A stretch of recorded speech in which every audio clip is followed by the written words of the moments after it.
Now, the one thing that I told Lisa when we talked about music was, when she would ask me about a song, was no Magi, no Magi, until today. And they finally get to come to the party. And I hadn't even realized that we didn't even have any Magi statues in here. I was going to set them up here with me today so that they could finally get their day. After all the weeks of Advent, the Magi finally get to show up. They've been waiting and they've been watching from afar, and we've resisted talking about them or singing about them, but their time has finally come. But honestly, what is there really left to say about these guys that hasn't been said before? If we're not careful, though, the sentimentality of our nature will cause us to just see these Magi as the three boys in their bathrobes who come in at the end of the Christmas play with the cardboard crown and the cotton ball beard, looking like the wise men that they're supposed to look like. We can get so sentimental about them that that's what we'll see, or they're just the fringe figures in our nativity scenes that we've already boxed up and put back in the attic. We sing of the three kings and we try to come up with an explanation of their gifts and what they might have meant prophetically for Jesus. They certainly weren't gifts that were appropriate for a baby, but they were for a king. But here's the thing. This story that we hear every year and that we've heard so many times, I think offers us something new. I think the Magi, or their story at least, offers us some gifts that continue giving. They just keep giving to us year after year. And I have to credit Dr. Bruce Epperly, who's a UCC pastor on Cape Cod, with an article that he wrote on the Magi that got me thinking about them in a little bit different way this week and led me to think about some new lessons that we might learn from the Magi. While the Magi may have played a seemingly small part in the Christmas story long ago, I think they symbolize something much larger and more significant to the unfolding of the ministry in the kingdom of Christ that was just beginning to appear, that we celebrate on this Epiphany. And so as we focus on Epiphany this year, may we see something new, may something new appear in that story for us. Now, before we go on, it might help to spend a minute or two thinking about who these men were who traveled from a distant land guided by a star to worship Jesus. Here's a few things that I think we need to keep in mind. One, we don't really know how many of them there were. The number 3 is the one that's normally assigned because of the number of gifts that they brought. Some paintings, if you see them in history, have 2. Others have 4. In the Eastern Church, in their tradition, they believe that there were 12 Magi who came. The number really isn't that important, and it's good because we don't know. What is important is the fact that they came. 2, we don't really know for sure where they came from. The popular answer was Persia, which is modern-day Iran. Others believed it was maybe Babylonia or Assyria. One story has them coming from a region that's now part of China. Again, exactly where isn't all that important, though I will bring that thought back up a little bit more. And they may or may not have actually been kings, as we call them now. The 5th century Greek historian Herodotus said that the Magi were a caste of priests from Persia who were known to be able to interpret dreams. Exactly what they were, we're not totally sure. They were not followers necessarily of Yahweh. They would have probably been known as pagans in that time, for they looked for and got direction from the heavens, from the stars. And that was where their worship and their focus was. This is an interesting choice of people for God to write into the story at the birth of the Christ child. And finally, we don't really know when they arrived or how long their journey took. Some people believe it was a literal 12 days, which leads us to the Epiphany being celebrated the 12th day after Christmas. Others believe that Jesus might have been closer to the age of 2 by the time that they arrived, and that's based on Herod's decision to kill all the male children under the age of 2 at that time, figuring we'll just get a lot of them. So somewhere in there we'll get it. Well, keep those in mind as we go through the story. As the story goes, the Magi showed up in Jerusalem asking where the new king was, which is rather unsettling news to the current king. Herod had no idea that another king had been born, and so as he heard about this and heard their question, he began to scramble. News of the birth of another king would not be something that would sit well when you had no intention of not being king yourself. So in response, he called his advisors together and asked them when and where this thing was supposed to have happened. And they searched the scriptures and they searched their knowledge and they brought to him the answer of when and where that it was to happen in Bethlehem, for the prophecies say Then in this small village, a ruler will come out of it. And so out of that, he gets an idea what he's looking for and where that person might be. He calls the Magi back together, tries to trick them into helping him to find this would-be king who poses to him a threat. Now the Magi were not stupid people. I mean, we do call them wise men. And they saw what was going on through that, and they set out, followed the star that had led them that far along. When the star stopped, they went in and they found the Christ. Now, after all of that journey, whether it was from Persia or Assyria or China or wherever, and a stop in at least one actual palace, I wonder what went through the minds of the Magi when the star stopped over a small house in a small village with a poor family as they're looking for a king. But they went in the house anyway, and as soon as they saw the child, they knelt in worship and they presented their gifts, gifts that were far more suited for a king than they were for a baby. And having done what they came to do, having worshipped and paid their respects to the new king, they set out again with their caravan to return home. But in a dream, or maybe it was God, or maybe it was both, they were told to go back a different way. Read, not through Jerusalem again, to bypass Herod. It's probably worth going on a little bit more in the text beyond what we read, just to make sure that we have the whole story in mind, because it's not all fairy tale and happiness at this point. And it's good to remember that the stories of Scripture sometimes are a little bit more raw than we remember. Herod realizes that the Magi have tricked him and that they've gone a different way, that they're not coming back. And he realizes that this would-be baby king is still out there posing a threat to his rule. Something has to be done, so he orders that all the boys in Bethlehem under the age of 2 be executed.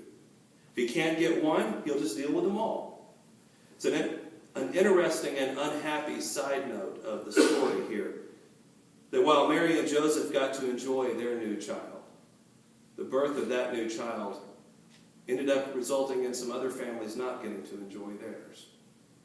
And a generation dealt with Herod's fear of being overthrown. Another dream happens now, and Joseph is warned to flee. So they pack up and they head out and go to Egypt and stay there until it's safe to return. It's interesting that the land that had been a place of captivity now becomes a place of sanctuary for the one who had come to save his people. And if we just stopped right there, we would have a neat story with a tragic turn at the end.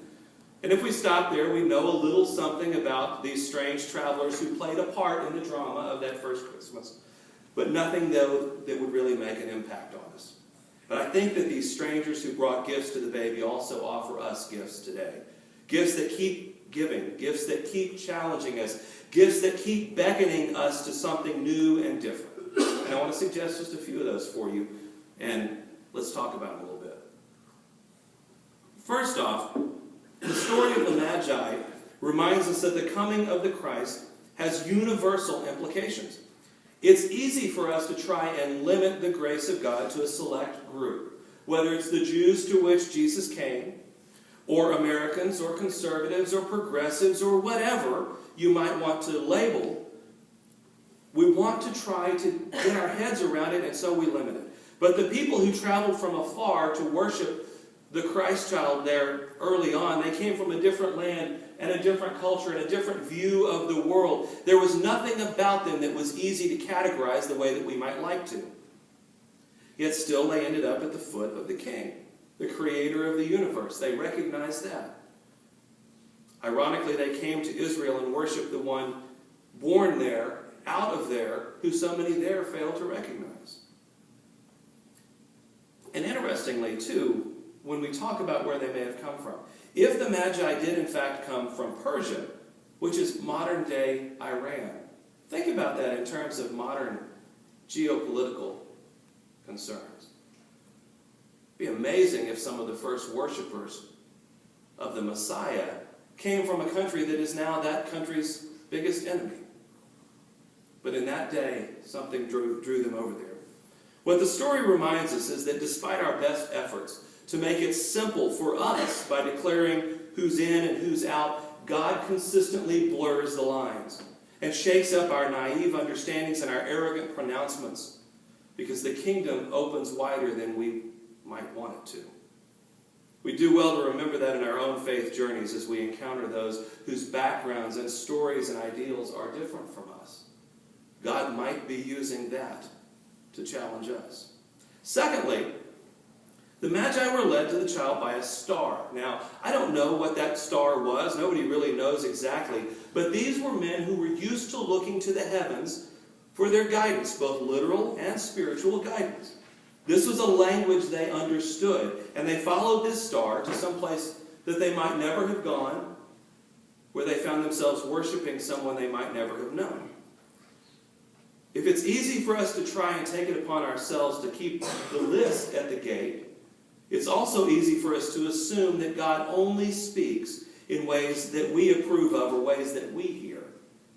Yet we know that's not the case. It's not the case in our lives. It's not the case in the world around us. The God who spoke the world into existence, we can count on to know what words to use and what medium to speak through to get our attention and to get the message across at just the right time. And those words and that medium might surprise us, because we can't limit how God chooses to speak. And it might be that God surprises us by speaking to us in a language that we know well. The Magi heard that message in the stars, something they studied. And it might be that God speaks in something we would have never figured. We have to allow for that surprise to come through. Third, I think we're reminded by the Magi that when we encounter Jesus, we might have to walk a different road. They go and literally have to leave by a different road when they encounter Christ. Matthew tells us they're warned in a dream that they can't go back to Jerusalem, so they leave and they go home by another way. In their case, it was literally a different road. In our cases, when we meet Christ and we are changed by that encounter, we're likely to find that some of the roads we've been traveling just simply aren't the right ones for us anymore. An encounter with the incarnate God will have that kind of impact and will redirect the way that we live. Let the Magi remind you of that. And finally, I think the story of the Magi reminds us that in the end, it's not power and violence that win. In the short term, it looked like Herod accomplished exactly what he wanted to. He removed a threat, and he did it with violence and with an exercise of his power. But in the end, God's way still won the day, didn't it? Isn't that why we're here? Isn't that really what the point of the resurrection is? That power and violence seem to win, but in the end, God's way overcomes that.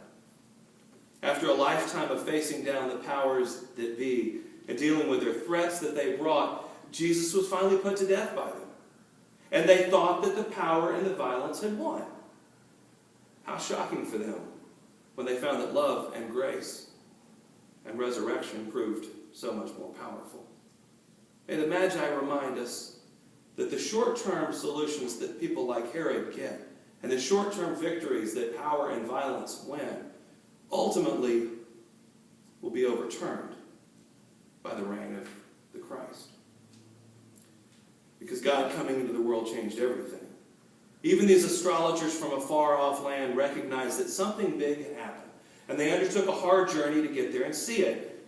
And they were changed enough by it to recognize that they had to go home a different way. To be concerned about what might happen if they didn't. So as we move out of the Christmas season now, as we prepare to put all the Christmas stuff away, may the gifts of these Magi continue to impact us and change the way we think. Change the way that we see the world and the way that we value others and the way that we seek to hear God's voice. Because we never know what surprises God might have in store if we can set aside our own ideas long enough and let the light of God lead us to some unexpected places with unexpected people and upside-down priorities. But that is, after all, the nature of the divine commonwealth. And it's the nature of our true home.